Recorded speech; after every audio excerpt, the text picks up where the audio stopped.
Hello and welcome to Knowledge Cloud, and I am CMC. Today we are going for the video on Python list. So you can access Python in Windows with the idle, and for this example I am using Code Sculptor, as you can see, which has the programming environment in the web browser, which is very easy. In the left side you just code it and just use run button to execute it, and which is displayed in the right, that is the console. So welcome you all once again. So this video is on list. First of all, I'm going to define what is list. The dictionary meaning, or how we define list in normal English, is that a register or a set of accountable items, which is very simple. For example, you can take a list for a grocery store or a checklist. Everything is a list. According to Python, we define list. It is a iterable collection of elements or data. This is confusing right now, but I will take you to the easiest way to define list, and let's go forward for more examples, and I'll define lists in different ways. The only advantage which I am going to take now is that it can have homogeneous or heterogeneous data. So this is fine, and now I'm going to take you through the syntax of a list. Syntax of list. So how do we define a list? List is simply defined with the variable name and equating it to open and square brackets, that is empty brackets, of course. So this indicates that I'm declaring a list of the variable A. I can also initialize it and declare it in the one line, that is equating the variable with some values inside. This is another way to declare and initialize a list. If I print this, you can see the elements of the list. So that's how it is very simple in Python.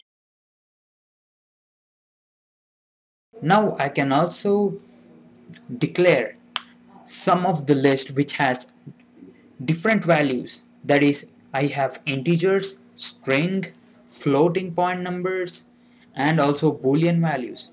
So a list can hold any type of data, mixed type, together. At a moment, if I declare a list with a name, it can hold any type of data. Now I can give you enormous number of examples which has different values and similar values. In the first list, it has 3 integers, and it can be defined and declared with the same type of data. But in the second type, I have floating point numbers and also integers, but it also declares valid list. And in the third example, I'm having a list which has strings in it.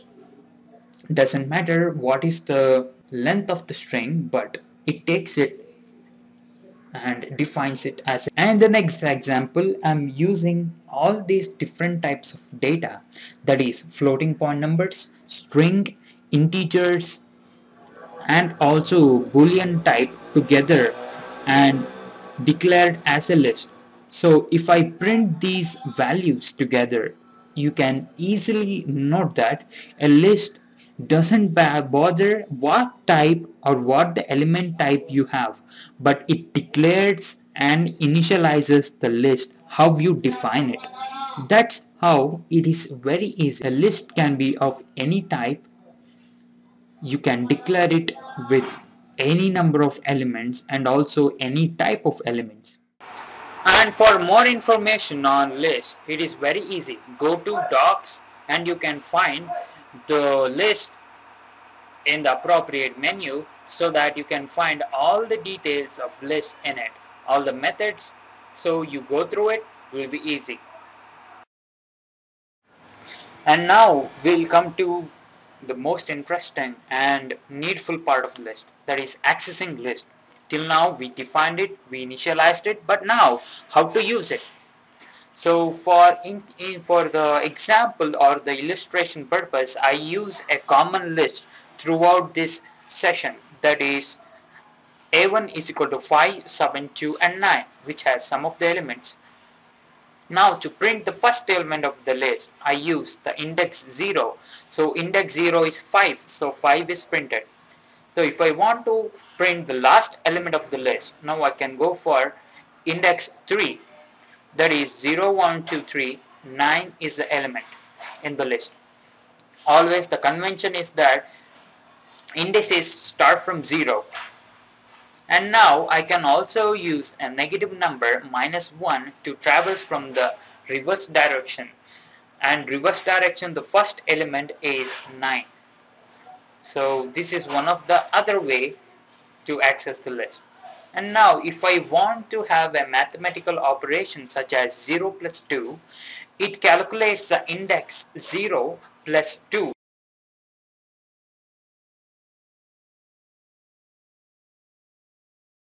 This is not it. We can use many different methods to print the elements. Now I'm going to show you for loop, which can be used to print the elements of the list. This is also another way. So if you're not aware of the for loop, just ignore it.